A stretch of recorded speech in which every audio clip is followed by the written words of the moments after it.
So this time is set aside for more questions and answers on any topic you wish to bring up. We make progress in Krishna consciousness through hearing, and hearing involves questions and answers. Throughout Srimad Bhagavatam, it's questions and answers, questions and answers, questions and answers.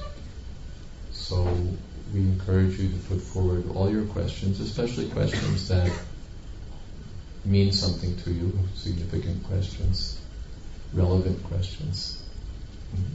We're not going to go pass them through a screen and see, oh, this is more relevant, less relevant. But if there are questions that doubts you may have, something on your mind troubling you, or something's not clear to you in philosophy, teachings, practice of Krishna consciousness, then bring it up. And we'll take written questions, and we also take spontaneous, bold, brave, put up your hand and ask it questions. They're also welcome. Especially if they're follow-ups. If there's a question and you asked it and you weren't satisfied with the answer, or you have a follow-on from someone else's question, then that becomes interesting also. And here they are. There's more questions. We have now some more Bhaktivedanta questions. Since now we can talk about anything, we'll talk about Bhaktivedanta. How does Gop Kumar travel around the universe freely? Does he have powers? Who sanctioned him to travel wherever he likes? Well, there are two ways of answering this question. One is to say, read the book. The copies are in the back. And this is your special opportunity. The other is to tell you the answer. The answer is that he receives a mantra, Gopal mantra, and by chanting this mantra, his guru says, by chanting this mantra, whatever you wish to achieve, you'll achieve, and even more you'll get by this mantra. Well, that's how he goes from one place to another to increase his devotional advancement. He chants by sound vibration. If Krishna knows past, present, and future, why does he test his devotees? Why does he do anything? The test is there. Krishna may know what the outcome will be, but still, just like a teacher. Teacher gives you a test. The teacher may know in advance what the outcome will be. Probably most teachers do know in advance what the outcome is going to be, because they know how their students are doing. They know this student's going to get the highest grade in the class. He always does. And this student has been goofing off all semester. He's going to fail. But it's for the benefit of the students nonetheless, that they have to become serious, they have to study, or they have to fail and be left back and get the message that way about becoming serious. It's an interesting situation that there's free will everywhere, and still Krishna knows everything about the future. So how that works, you have to be Krishna to understand. From our point of view, if something is knowable about the future, that means it's already fixed. How could there be free will?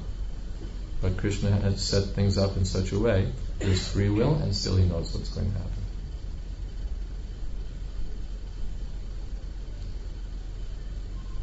In the Bhagavatam it is explained that at the time of dissolution, all living entities enter into the body of Lord Vishnu.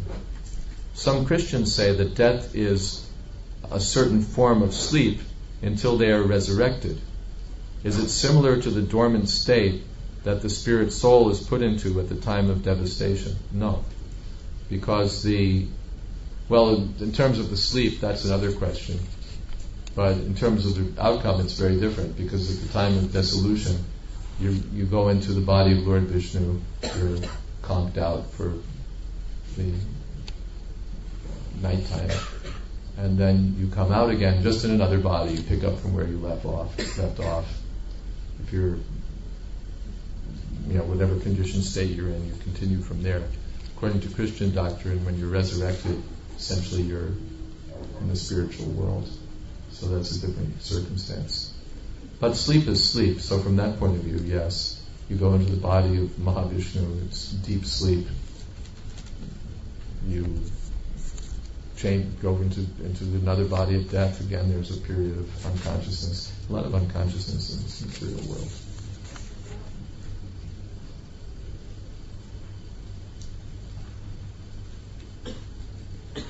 Srimad Bhagavatam, being the spotless Purana, is full of the nectar of Krishna consciousness. In what context are we to understand the sets of verses dealing just with naming a family lineage? That's a good question. I also wonder that sometimes. You just read and it's basically like the Bible. This one begat that one, and that one begat this one, and this one begat that one. You look at it and you say, what realization am I getting out of this? The son of such and such was such and such. The son of his son was such and such. But because it's all related to Krishna, that's where it has value. Even when you read these, like there's a lineage in the beginning of one of the books, one of the Gospels. There was this person, and his son was this, and his son was this, and his son was this, and his son, and his son, and his son, whose son was Jesus. So all the names, it's just meant for establishing who is Jesus Christ. So in that context, all these names are mentioned. So we don't really care, begat, it's all sex life. What do we care about that? What is it doing there? But it's relevant to us because we're interested in Krishna. And because we're interested in Krishna, we're interested in the father of Krishna. Because we're interested in him, we're interested in his father. These various dynasties mentioned in relationship to Krishna and his incarnations interest us because Krishna is there. What do we care about battlefields? Big battlefield with a whole batch of people killed and all of that blood and guts and that kind of stuff. Why are saintly people interested in that? We're interested because Krishna is there. Otherwise, we don't care. But as soon as Krishna is there, we're interested. We're interested even in the material world. We're not interested in financial transactions. But when we're buying a temple for Krishna, suddenly we're interested. As soon as Krishna is there, everything is changed. Everything becomes interested. Kirtan standards. Various leaders visiting South Africa lead kirtan in different styles. Is it possible for you to present us a standard that Srila Prabhupada would be pleased with, especially with regard to mantras chanted? Well, there's a question to get me in trouble, isn't it?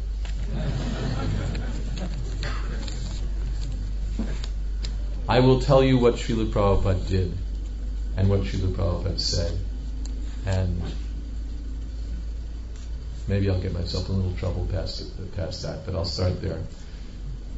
In my experience from 1968 onwards, especially in those earlier days, Srila Prabhupada led kirtan regularly. In the Monday, Wednesday, and Friday evening programs, Prabhupada would lead kirtan. In many other occasions, Prabhupada would lead kirtan. And apart from that, we also had other tapes of Srila Prabhupada leading kirtan elsewhere, and still there are many tapes available. And if you listen to his tapes of kirtan, they share the same features. In the morning, Srila Prabhupada would chant the following mantras. Samsara Dava Naladita Loka Tranaya Karunya Ganaganatan. That song. Followed by Shri Krishna Chaitanya Prabhu Nityananda Jayadvaita Gadadhar Srivasadi Gaura Bhaktivedanta. Followed by Hare Krishna, Krishna Krishna, Hare Hare, Hare Rama, Rama Rama, Hare Hare. Followed by the Prema Dwani prayers, Jai Om Vishnupad, and so on. That was Prabhupada's morning kirtan. And if you listen to practically all the tapes available of Prabhupada's morning kirtan, it's invariably that pattern. Then in the evening, Prabhupada would, of course this was generally before there was arti introduced and deities, and this was just kirtan. Prabhupada would chant the Mangala Charana prayers. Vandeham Shri Guru, Shri Jatapada Kamalam. All of them. All of the prayers in the Mangala Charana. Jayatam, Surito, Pangora, Mamalandu. All of those prayers in the Mangala Charana Prabhupada would chant very slowly. Prabhupada would chant very slowly. Then he would chant Shri Krishna Chaitanya Prabhu Nityananda, Shri Advaita Gadadhar, Shri Vasadi Gaur Bhaktivedanta. Then Hare Krishna, Krishna Krishna, Hare Hare, Hare Ram, Ram Ram, Hare Hare, and then the Prema-Dhvani prayers. That was the standard that I heard from Srila Prabhupada. I can't think of a kirtan that I attended that Srila Prabhupada led where there was another pattern than that. That was the standard. Then, of course, before Bhagavatam class, Prabhupada used to chant Jai Radha Madhava, or sometimes before that he used to chant from the Sangita prayers. That was Prabhupada's pattern for kirtan.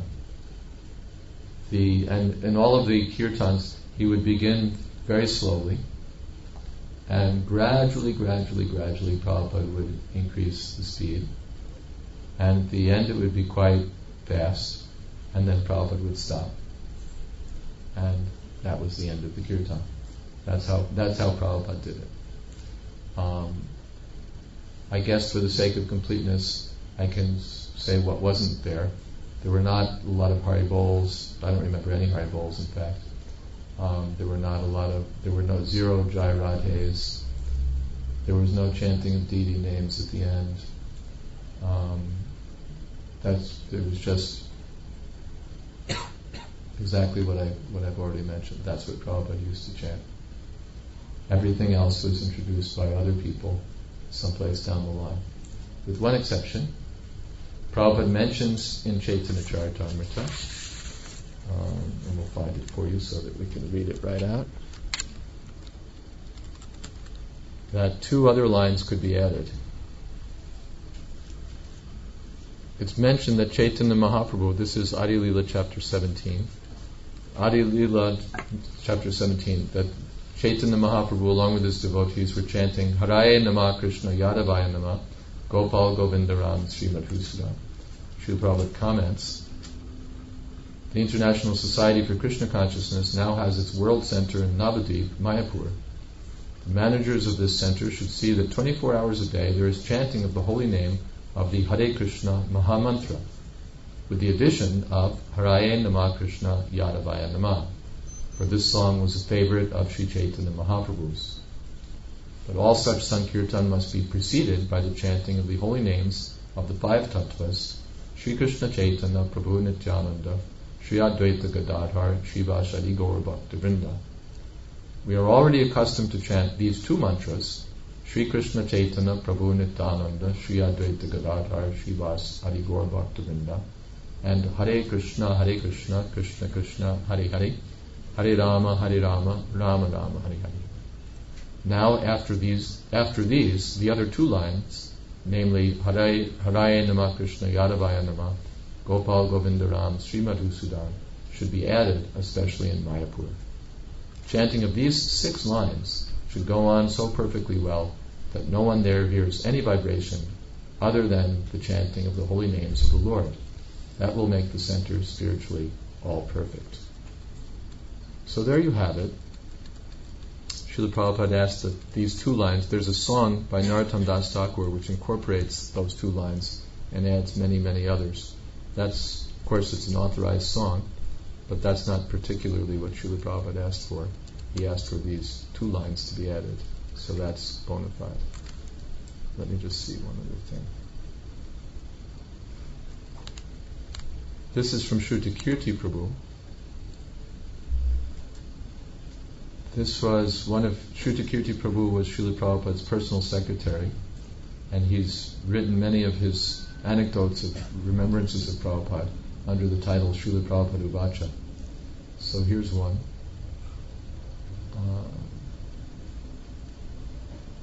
During ISKCON's first international festival in Mayapur, many devotees demonstrated how they had become influenced by the Bengali form of kirtan. Srila Prabhupada expressed some displeasure about the chanting of so many different mantras. They can chant their Nitai Gaur Hari Bols, he said, but I will chant Hare Krishna and go back home, back to Godhead. So there's so many other things that are chanted. Some of them are chanted by some of my favorite godbrothers and favorite kirtan leaders. And so I don't want to criticize. But at least I can tell you definitely that if you chant these six lines, Shri Krishna Chaitanya Prabhu Nityananda, Shri Advaita Gadadhar, Shiva Shadi Gaur Bhaktivedanta, Hare Krishna, Krishna Krishna, Hare Hare, Hare Ram, Ram Ram, Hare Hare.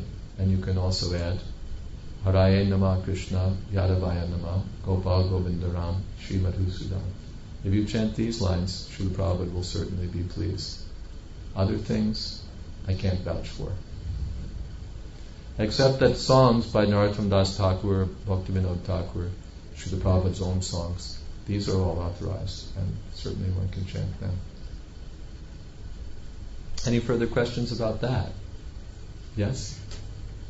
Hare Krishna also is sung in various tunes. You have the Eastern tune and also the Western tune. Hare Krishna mantra can also be sung in different tunes, Eastern tune, Western tune. Yeah, that's true. The main thing is not the tune. The main thing is your devotion. There's some article by Srila Bhakti Siddhanta Saraswati Thakur where he says the tune is not what we're after. We're not musicians.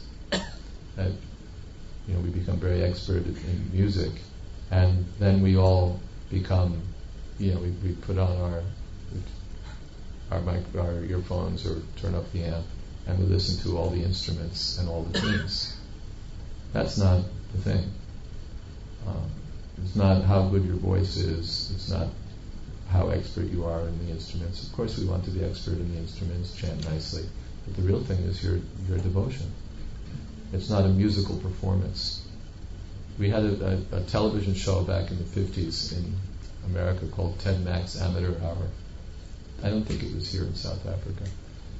And different people who were not professionals would come on and do their little thing, play the kazoo or whatever it is, and they get their 5 or 10 minutes, and then the next talented amateur would come on. Sometimes when I hear kirtan these days, it reminds me of that. There's someone gets up and he does a little tune and everything's like Speedy Gonzales for 5 minutes, and then they change the tune, and then Speedy Gonzales changes the tune again, and then you get like within the 15 minutes 20 tunes and maybe 17 different mantras. And if it was a particularly good day, Hare Krishna was one of them.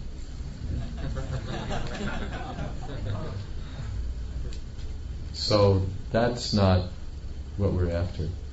You may be chanting this tune or that tune, that's all right. But the real thing is our devotion to Krishna. That's the essence of chanting. Mm-hmm. Srila Prabhupada taught that in the morning there's a specific tune. There's a morning tune. Hare Krishna, Krishna Krishna, Hare Hare, Hare Rama, Rama Rama. That's the morning tune.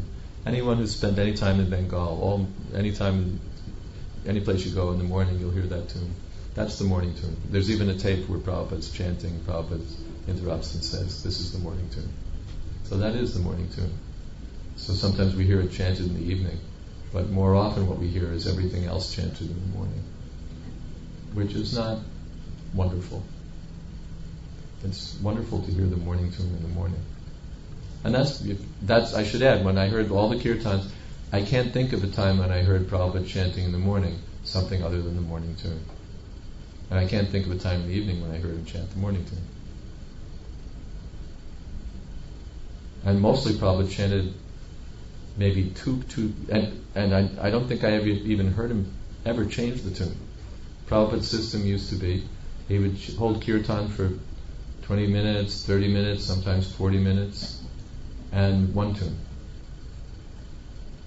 Now that's not to say that it's illegal and you'll go to hell if you change the tune. But it is to say that it's not that, sometimes we think, unless they change the tune, the devotees are going to lose interest. They're not going to feel ecstasy unless I change the tune. So every 5 minutes I wind up changing the tune. And before anyone can really enter into hearing and chanting, they've got to get used to you. All of a sudden you switch gears on them again. And typically that's done because the devotee who's leading starts out at Mach 2.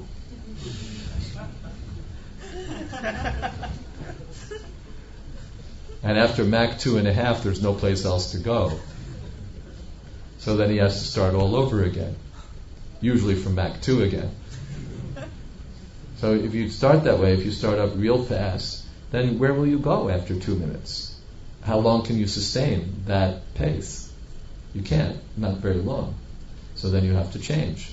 And so then you get what's become almost the standard ISKCON kirtan these days, which is that you start off real fast, you go just a little bit faster till you're out of breath, and then you change the tune. And then you zip that one up for another 5 minutes, and then you stop and you change the tune again. You can do it. It's the holy name of the Lord. There's no rule against it.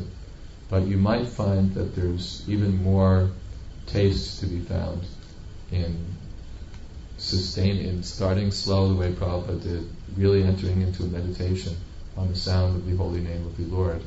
And then, as you get deeper and deeper into it, allowing the pace to gradually increase. That's how Prabhupada did it. For that matter, anybody who's listened to Indian classical music, Ravi Shankar or any of these other people, do they all start tum tum tum tum tum? No. It starts slow. You establish the melody, you establish the mood, and then gradually it increases.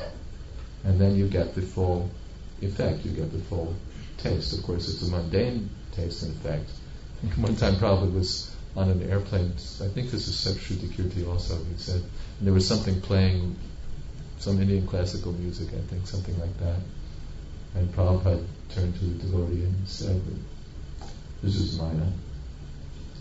And the devotee said, "Yes, Srila Prabhupada." Prabhupada said, "But it is very good, Maya."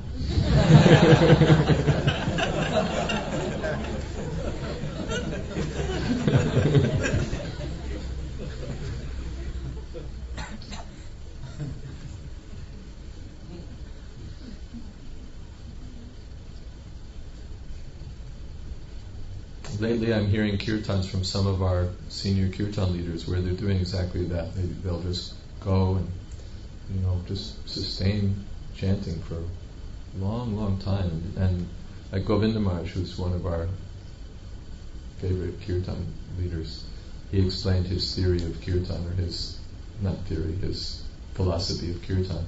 He said, you just dig a groove and let everyone fall into it. But you can't do that when you're starting up at Mach 2 and then switching. But if you do it the way that Srila Prabhupada did it, it becomes a very deep meditation. And you can also consider whether the public is really attracted by the every 2 minute change thing. Okay. Yes? But also some bona fide songs or bhajan sung for the bona fide charyas. Yeah, So Prabhupada. when should those songs be sung? When? When should those bhajans be sung?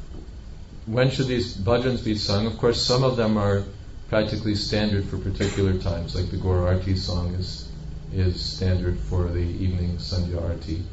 The Bhakta song is standard during offering of prasadam, Tulsi Puja song, and so on. There's certain songs for particular occasions. But apart from that, whenever you get some time, you can sing these bhajans. They're all Bhaktivedanta Thakur's, Narottam Das Thakur's bhajans, especially the ones chanted by Srila Prabhupada, are all beneficial and purifying. So, instead of so many other things that waste time, if we can sit down and chant these bhajans, we'll get a nice taste. Srila Prabhupada also said that you can preach this way. You sit down in front of an audience, you chant a bhajan, and then you explain.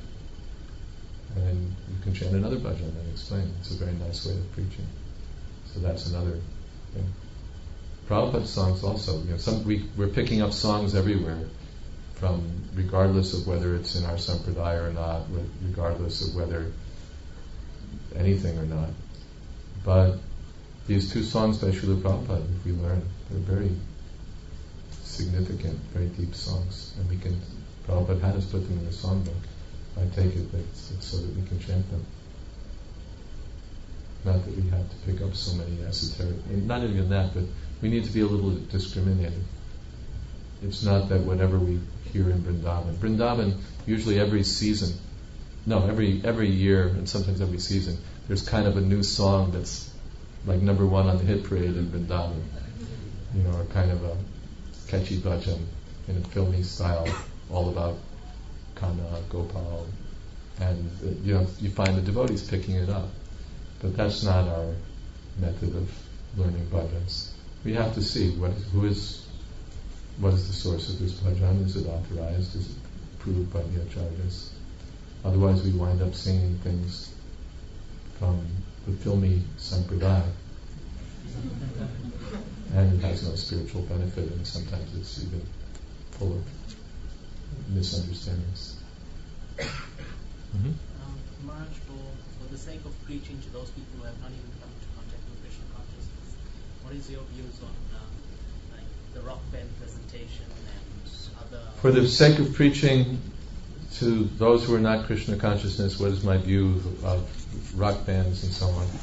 Well, I'm not the arbiter of taste on these matters. Personally, I find rock music obnoxious. Personally, I found it obnoxious before I joined the Hare Krishna movement. Now everything can be dovetailed and used for Krishna, and when it works, it works. So finally, from one point of view, what's authorized is what works. Somehow or other, if you get people to Krishna consciousness, then it's understood that you must have done something right. So that's one way of looking at it. Another way of looking at it is that this music, especially rock music, is low class and nasty. The expression is sex, drugs, and rock and roll. Right? Sex and drugs and rock and roll. The three do go together. Because there are three modes of material nature. And different tastes appeal to people with different modes. Like the taste of liquor appeals to people in the mode of ignorance. So the rock music is particularly created by and for people in the modes of passion and ignorance. Sex and drugs are not in the mode of goodness.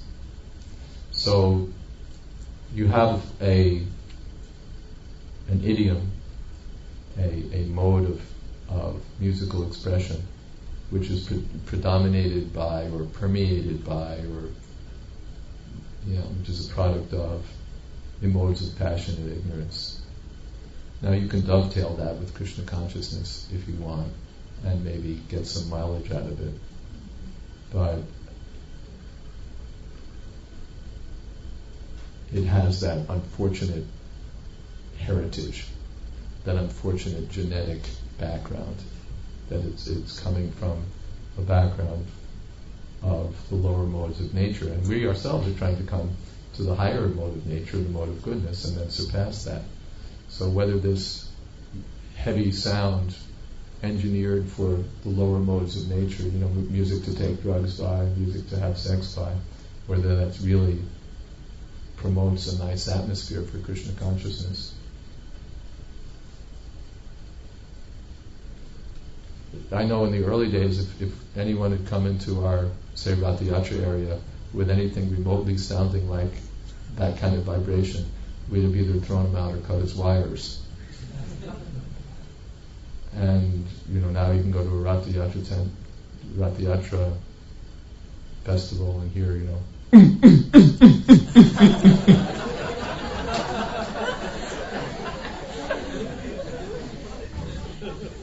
and it's a transcendental sound vibration.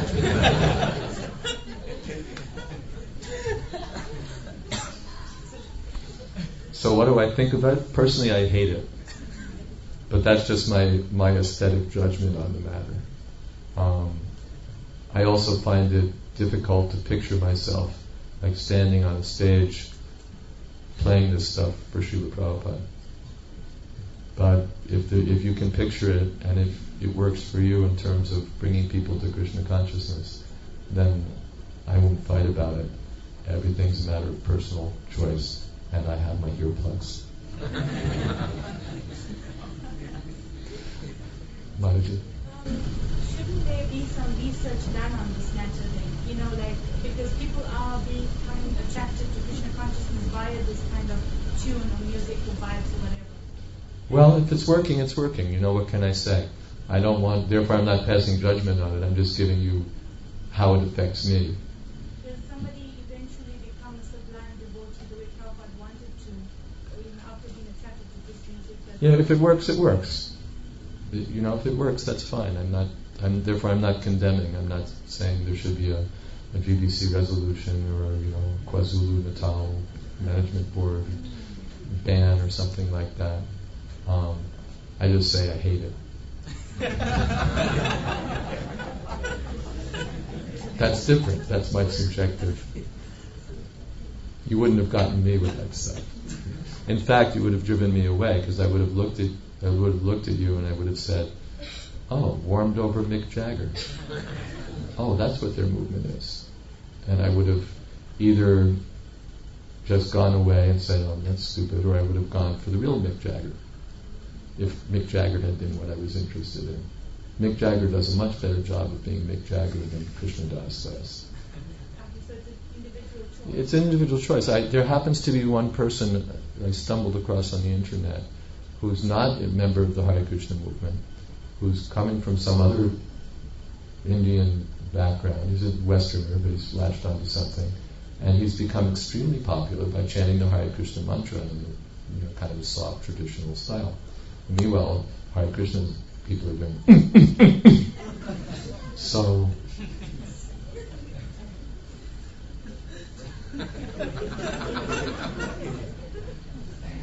There was a big thing about 2 years back. Gregorian chants, some Sunlutes went to the top of the chart. Just traditional Gregorian chants. So there's something to be said for sticking to what you actually, to your own territory, and keeping it as it is, and presenting it with all of its authenticity. There's a lot to be said for that. So, without condemning other things that people may do that may work, that's my personal preference. Pretty soon what you can get is everything's, an adjustment for preaching. We make pizzas for preaching, and we make, for a special program for devotees, we make, whatever it is, veggie burgers, and then we make for this, we make for because there's some Italian people that we want to attract, and we're making something else, and because there's these and pretty soon you can't find a chapati anywhere. Everything's an adjustment. Prabhupada said one time, another change, every day another change. So pretty soon, we're dovetailing, and after some time we become like all tail and no dove. So, yes. The thing is that I think there's a lot of competition amongst religions here to attract different people into their religion. Yes. And that is why we have to keep up with the... Well, I don't know. Like, there's an American author who was writing about these things. It was an essay about the 60s and 70s. We're going a little far afield here, but anyway, he noted that the Christians were doing like these coffee bars with folk music, and like trying to attract people, and with this kind of trying to find out where people were at and doing it. And it kind of was a dud. It never really went anywhere. And then what turned out to be the most popular thing was like down-home, funky, old-style, traditional Southern church revival music. Sister Martha at the Yamaha.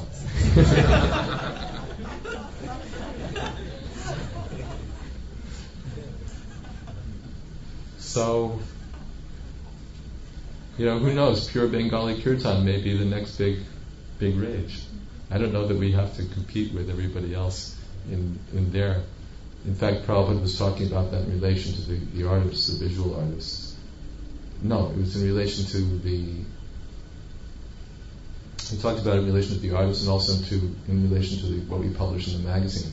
He said, I've seen so many magazines full of articles about what they think people will be interested in. And Prabhupada said, that's not our method. Our method is to present Krishna purely. And then those who will be interested will be interested, and those who won't be interested, they won't be interested. But our business is to present the thing as it is. Okay. Before I get in any deeper trouble, let's move to the next topic.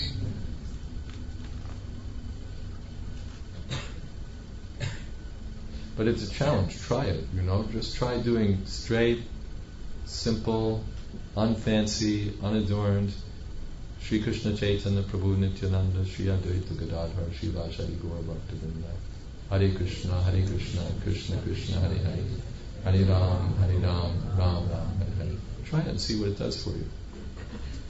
You might like it. Can I take this point a bit further? All right. Well, okay, kirtan, that's one part of it. What about the various types of dancing that we have? Whoa.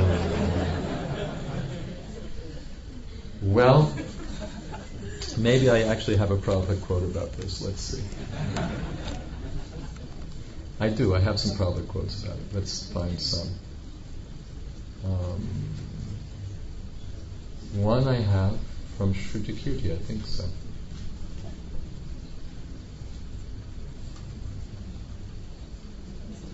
This is 1973. It was here that Brahmananda Maharaj and I introduced the Bengali style of dancing to the Western devotees. We had learned it at the Mayapur festival.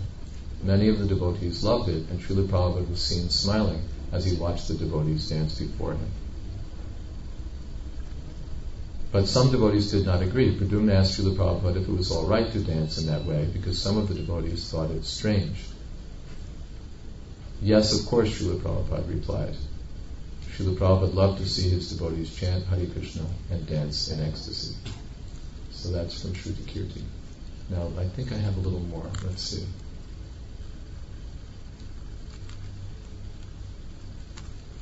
I have a whole seminar I've done on kirtan reform.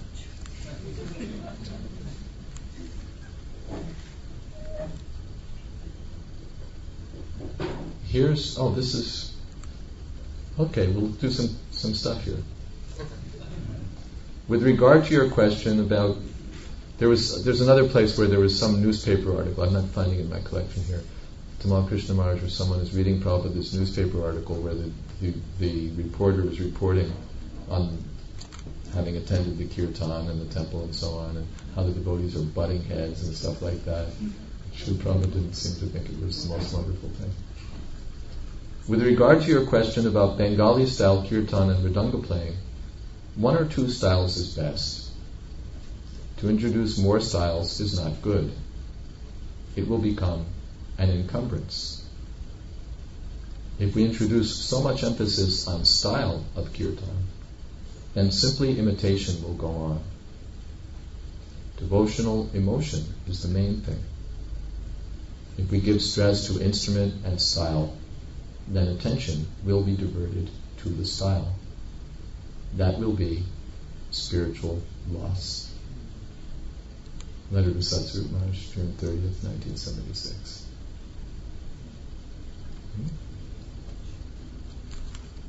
The essence of the thing is the holy name and our feeling of devotion for Krishna. That's the main thing.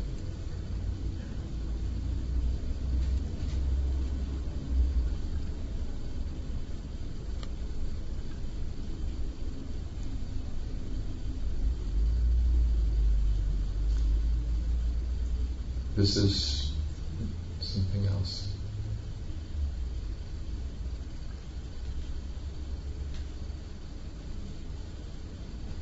He objected to the usage of Jai Guru Dev, since it was a direct insertion into our movement from the Sahaja Sampradayas in Bengal, who always say things like Jai Guru Dev, without referring to any particular Guru. Prabhupada criticized this as impersonal and did not want it chanted by his disciples. Who is the Guru? He would challenge.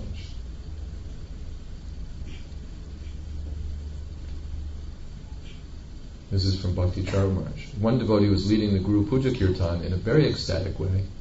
Then all of a sudden this devotee started to sing Bhaja Hare Krishna, Krishna Krishna, Hare Hare.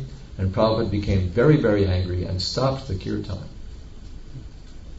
Everyone was so ecstatic that they were jumping 3 to 4 feet high. But then Prabhupada just shouted, "Stop that!" And the kirtan immediately stopped.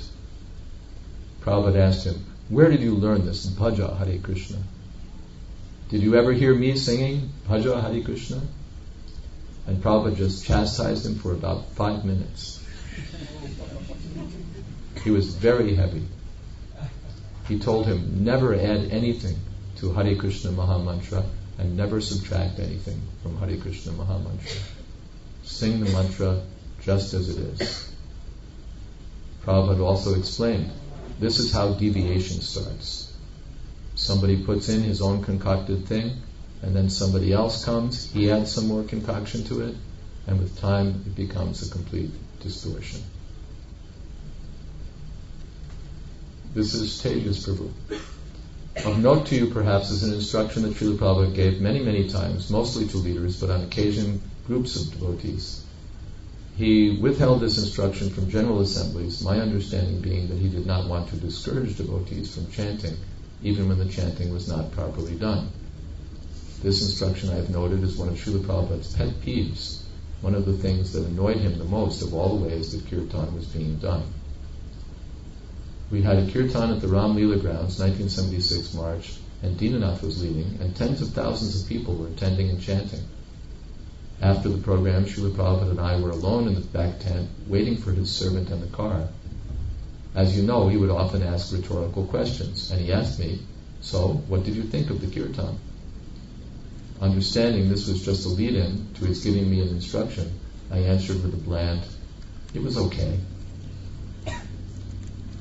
Srila Prabhupada's definition to me then was as follows: no, it was not nice. It was clanging and banging. Kirtan should be sweet and melodious. Come, let us go to the ashram and have kirtan.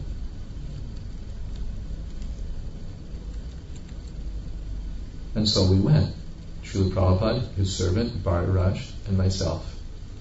Except his servant, the three of us sat in his room, and Bharadwaj played harmonium on the request of Srila Prabhupada, and we had a long kirtan. On Srila Prabhupada's signal, the kirtan ended. He looked at me, smiling, a little shaking his head, and said, "So, sweet and melodious." And then he moved on with the rest of preaching and hearing. I had heard him say and heard that he also said sometimes, stopping kirtan and saying, "No screaming and shouting." So kirtan is not clanging and banging, screaming and shouting. Kirtan is sweet and melodious. Let's take this Prabhu.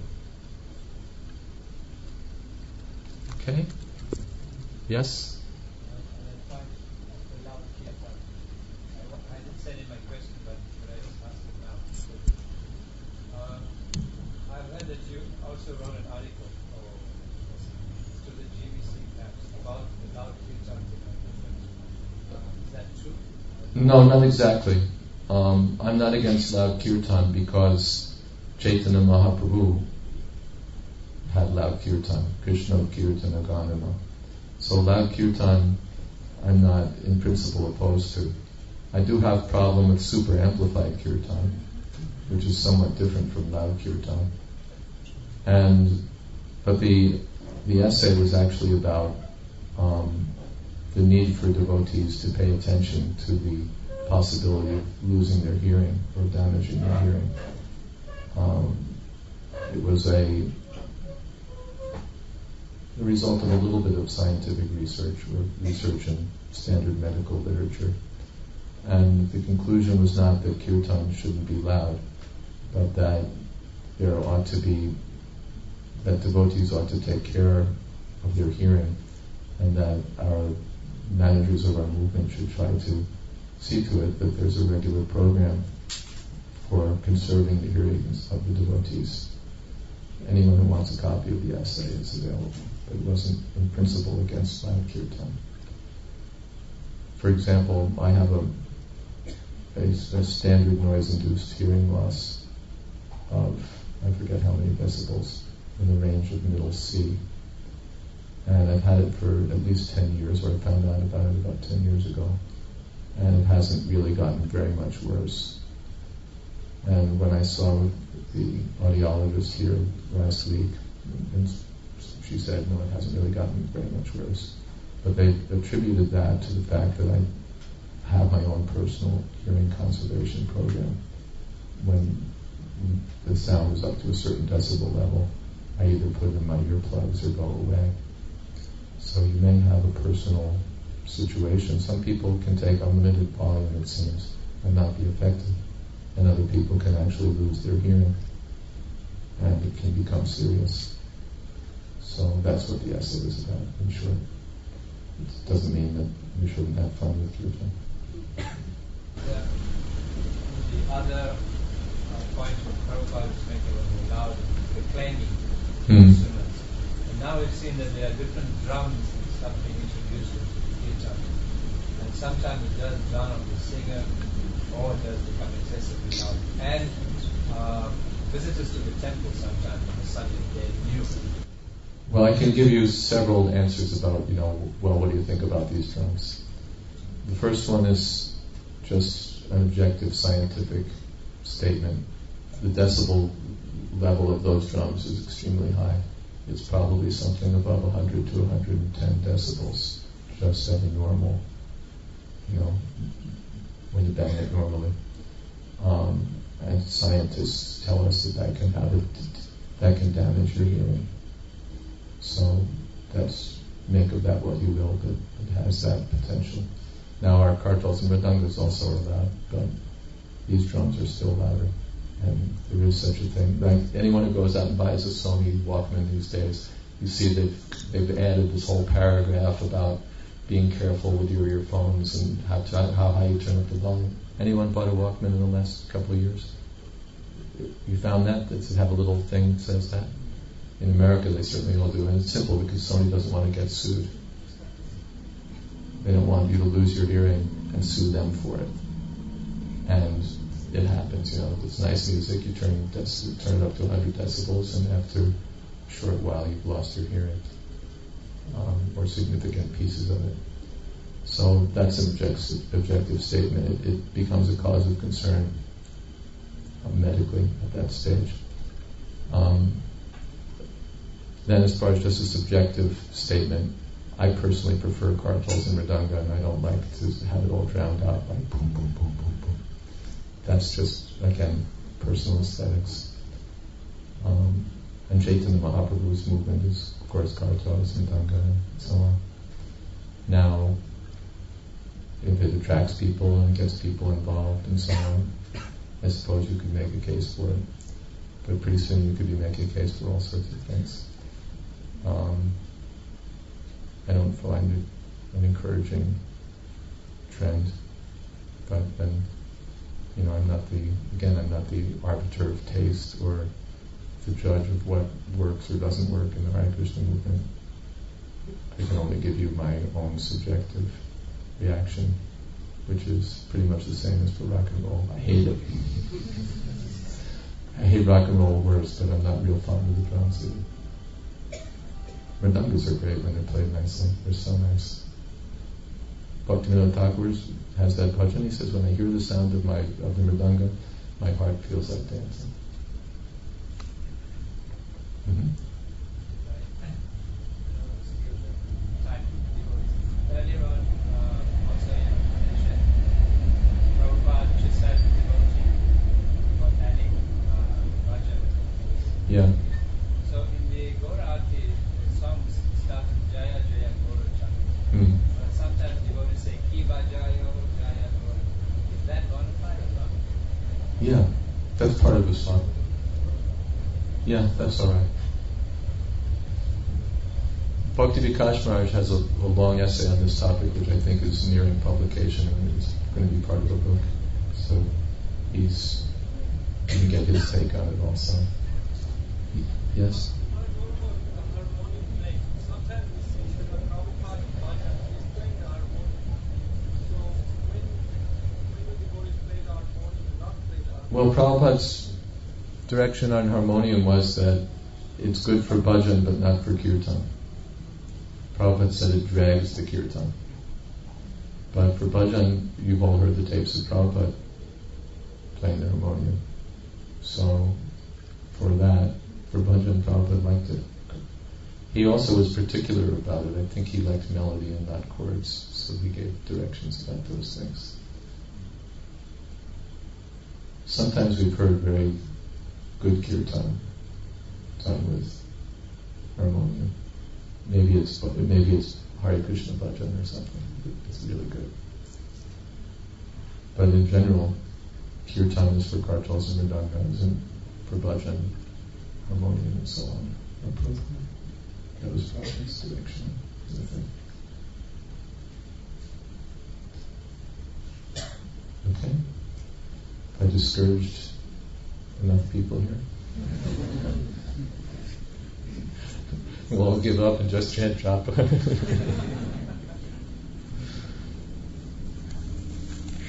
This is what happens. And now we're out of time, isn't it? No? Till what time do we go? 1?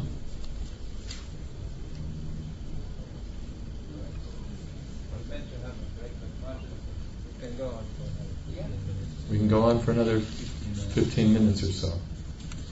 No break.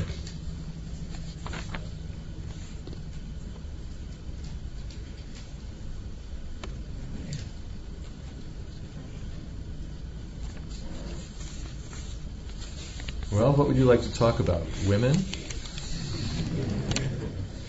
can I ask a question? Yes. At the moment,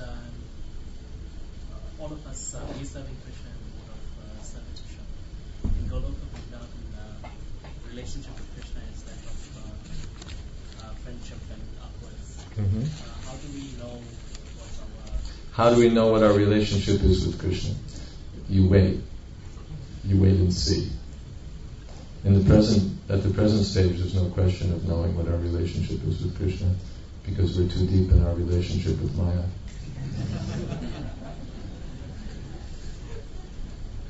One has to be freed from lust, greed, kam, krodh, lobh, mada, moha, matsarya, illusion, envy, greed, lust. One has to become purified. When one is in purified consciousness, then Krishna will reveal these things in the mature stage. Otherwise, at the present moment, it's pointless for us to speculate about or try to figure out. We'll just, well, I think I'd like to be a this, I think I'd like to be a that. It's something like a child putting on her mother's shoes. It doesn't really, it's just playing. It doesn't mean anything. So we have to wait till the advanced stage. And in the advanced stage, one will develop a taste for hearing a particular kind of subject matter. One will be naturally attracted to a particular relationship with Krishna. But if we jump the gun, then it becomes meaningless, or it becomes sahaja, cheap thing. We just have to wait. We just have to be patient and purify our heart by hearing and chanting. The basis of all the relationships in any case is service. It's not that when you enter the higher realms, then it's this, but not service. Service is the basic principle of all the relationships. If women does not study philosophy, how will they teach their children to be on the path of Dharma? All the women should read our books. It's not. Don't read the Vedas, that's all.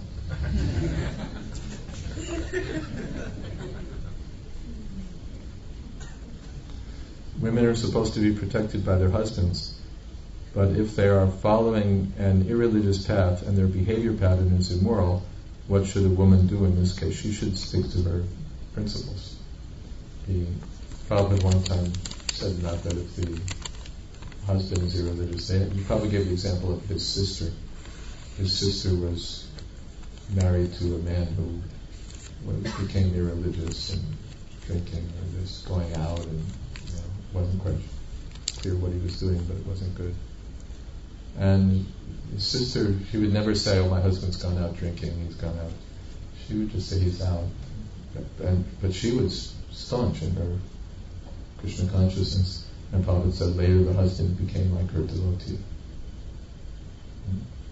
So, yes? I've heard that Prabhupada gave facility, like if the husband's a real case. You can live separate. You can live separate. Yeah. No divorce. Divorce Prabhupada was adamantly against. But separate. If there's that kind of incompatibility, then they live separately for some time. And these things are always there in family tradition. She goes and stays with her father or something for a while. Right? These are little general questions. It'll take some time. Some specific ones. I don't know.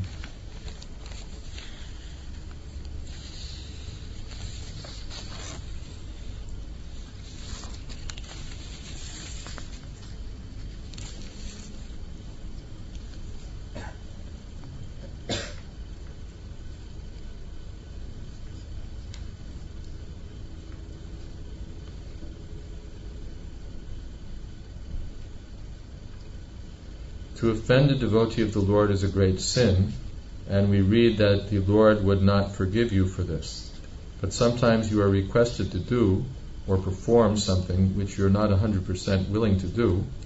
If you don't, the devotee is offended. Why should you offend yourself and please the devotee?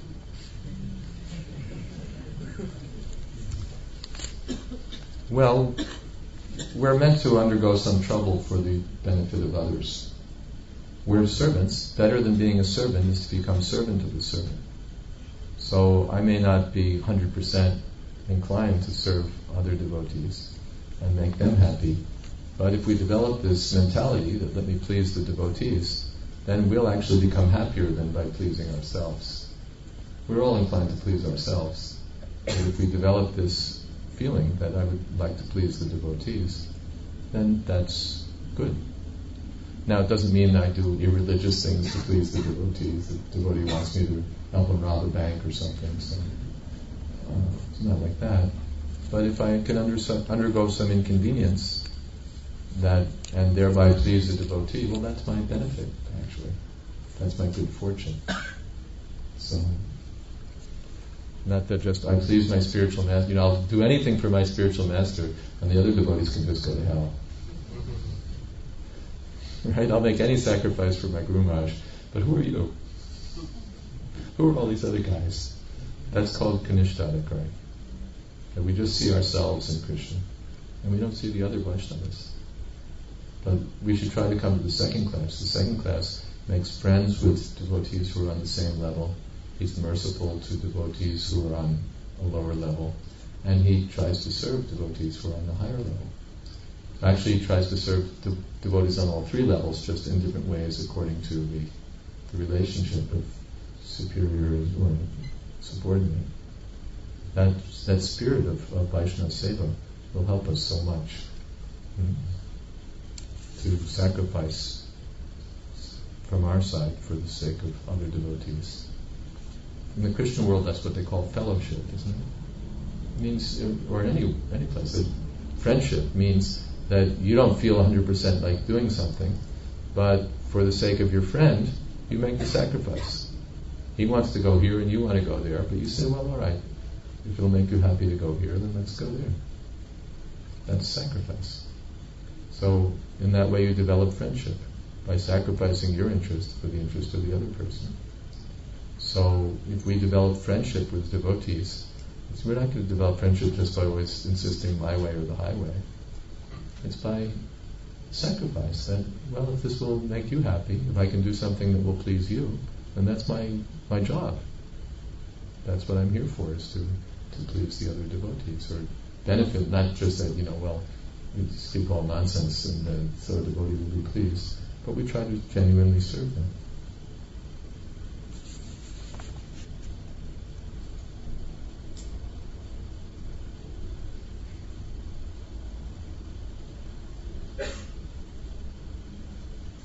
Wow, there's a lot of questions that take a little time.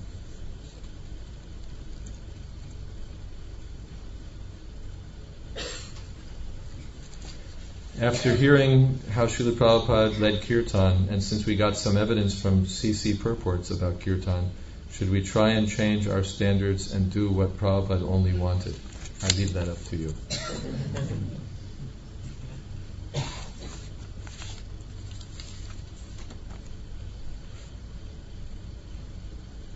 Okay, this was the loud Kirtan question.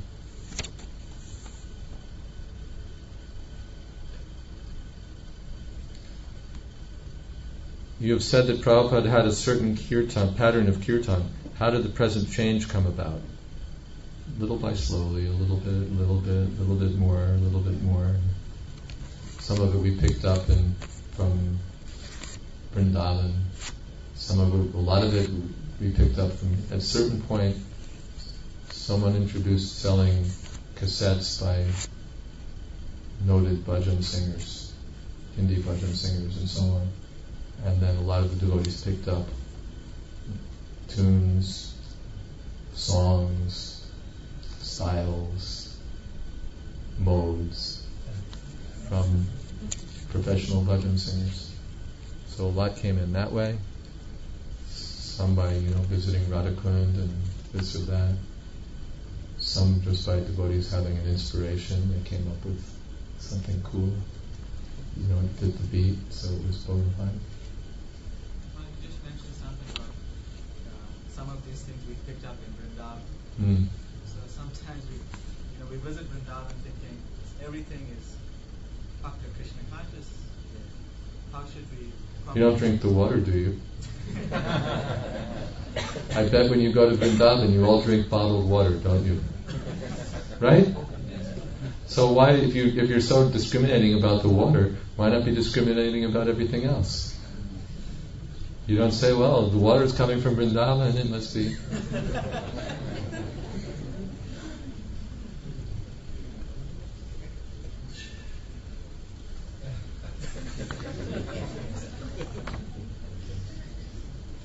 Should be discriminating.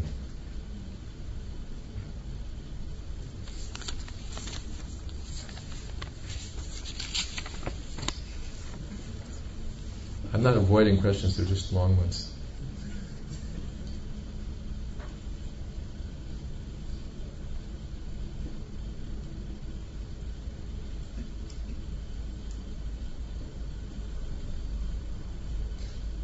If in a near-death experience one calls out the name of the Lord but one's mind is blank, what is the resultant destination for such a soul should they quit the body in such a state?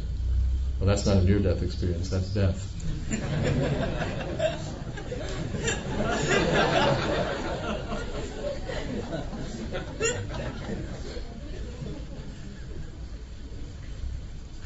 But if you chant Hare Krishna, then how are you not thinking of Krishna?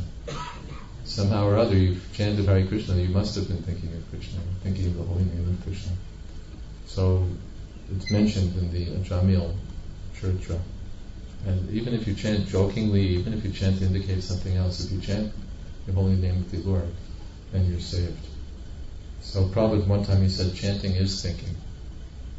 We don't have to separately think. If your mind is focused on the transcendental vibration of Hare Krishna, then your mind is fixed on Krishna. And Krishna says, Yam yam bhati smaran bhavan chajachante kalevram tam tame vaiti kontya sadata bhava bhavata. But more specifically, what is that? Antakale chamameva smaran mukta kalevaram yaprayati samadbhavam yati nastya prasamshaya. Anyone who leaves his body thinking of me attains me. So anyone who's chanting Hare Krishna, chanting Hare Krishna is thinking of Krishna.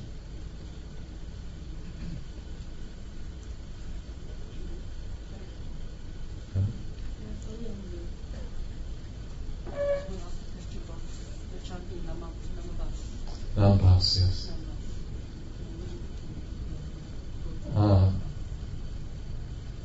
Yeah, then how do we say that? We said Nambas, but chanting Hare Krishna, if he's chanting, then it's up to Krishna. But if he's chanting Hare Krishna somehow or other, we expect a good destination.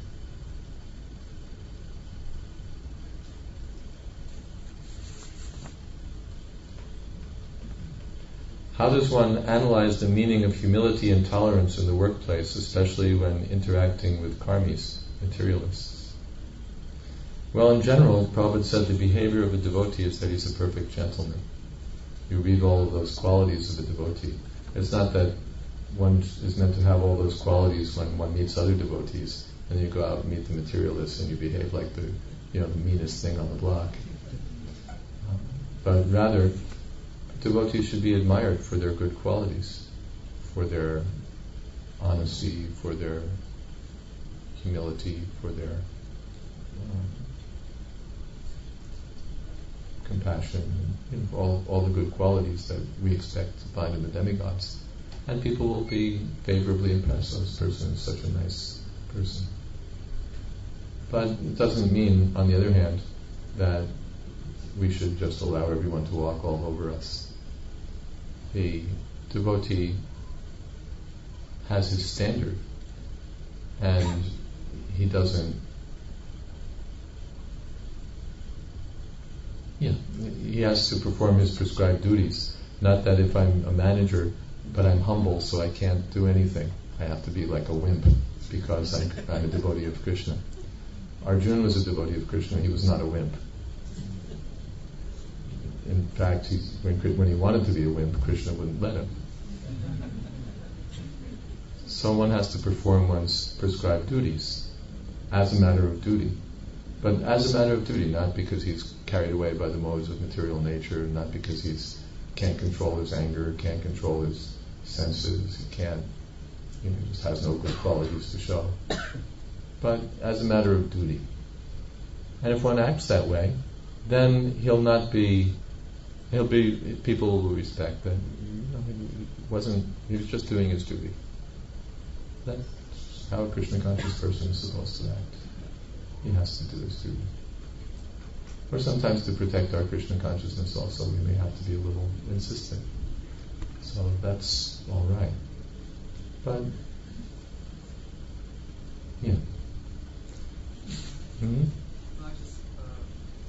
With regards to the first part of the question, like a devotee should have the same level of integrity in the temple, in his activities of Krishna consciousness as he would, at least in the temple you should have at least the same standard of integrity outside. Yes, that at least. The other way around. And the other way around we should also try for, yes. But then sometimes you find that, the misuse of the quote of Prabhupada that, business, there could be a little bit of wheeling and dealing, but sometimes you may take it a bit too far. That in business, we should still have integrity and not be cutthroat and wheelers and dealers. Shatovrite, Srila Rupa Goswami says that there are 6 things that help us in establishing Krishna consciousness. And one of them is Satovrite. Satovrite means one should have an occupation which is in the mode of goodness. That will help us. Of course, every business, fighting business or economic business, agriculture business, serving business, every business has some fault. And Krishna says to Arjuna, it's not because your work has some fault that you should give it up. You may sometimes have to do that. But as far as possible, we should arrange our life in such a way that our occupation is honest. That will help us, because Krishna consciousness means we're trying to be purified, we're trying to be honest, we're trying to be straightforward. So when we have to go outside and our occupation is completely black, cutthroat, nasty, mean, duplicitous, illegal, then it doesn't go very parallel with what we're trying to do spiritually. So it means our spiritual life is going this way and our material life is going that way. There may be a problem. Better if it goes parallel, that in my spiritual life I'm trying to be simple, straightforward, honest, person of integrity. And if I can do that in my occupation at the same time, and you have parallel lines, that's helpful. That's helpful. So we can try for that in our material life also, Satovrite, to have an occupation which is honest. There were some devotees sometimes in America. Prabhupada found that they were making money by very illegal means. And Prabhupada said there's no need to do this. You don't have to do this. Just try to make money by honest means, and whatever you get is all right. Not that you have to do something illegal. And then, we start making money by black means, and then our consciousness starts to become black. A pure devotee, he can do anything. He can do anything, legal, illegal, because he's transcendental to all material considerations, and he can, as Prabhupada said, catch the fish and not get wet. He won't be affected if sometimes for Krishna service he does something which is not moral according to mundane standards. But the rest of us, we should be very careful, because if we start acting helter-skelter in our material life, we may find that it's more difficult in our spiritual life also. Then when we meet with devotees, we start dealing with them the same way, and also our reputation becomes that, yes, he's a Hare Krishna typical thief. That's also not very good for our society. As far as possible, we should try to have honest, maybe it doesn't matter you're not a millionaire, but if you have an honest occupation, that will be good. That's favorable. Rupa Goswami says, Satovarte, to have an occupation in the mode of goodness. Okay? Should we stop here, Snita?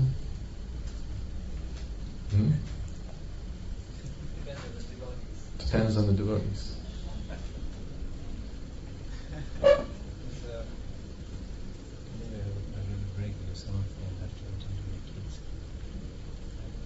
Some of them have to attend to their kids. Do we care about kids? Yes, we do.